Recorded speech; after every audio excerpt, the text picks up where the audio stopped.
I also want you to notice in verse 2 where it says, Lord, if you will, you can make me clean. So there is a question of whether Christ wants to or doesn't want to. And we have to understand that God doesn't always intervene. It's if he will. Now, sometimes he does, and sometimes he doesn't.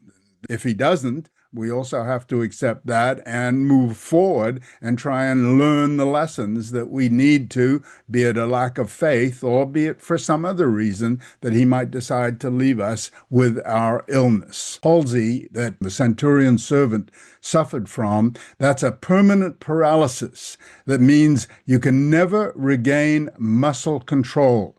It's an inflammation affecting the body's immune system.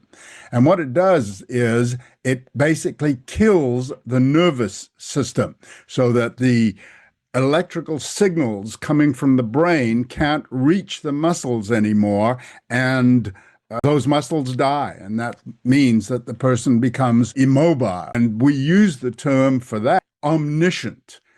Everything he knows ahead of time. He knows what you're thinking. He knows what you're going to do, etc. Everything is preset in that sense in God's mind.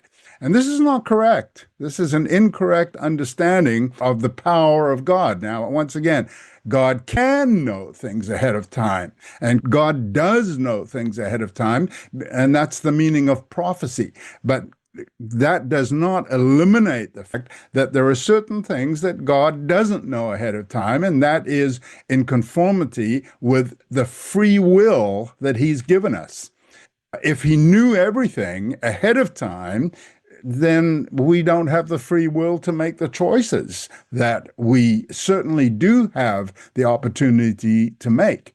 For instance, in Genesis 22:12, where it talks about Abraham sacrificing his son Isaac, he literally had the knife in his hand and he was ready to slay his son. And that's, of course, when God intervened and stopped that. Unlock Scripture's core meaning with Biblical Hebrew made simple. No reading, no memorizing. Get your free mini course now. theexplanation.com/naked.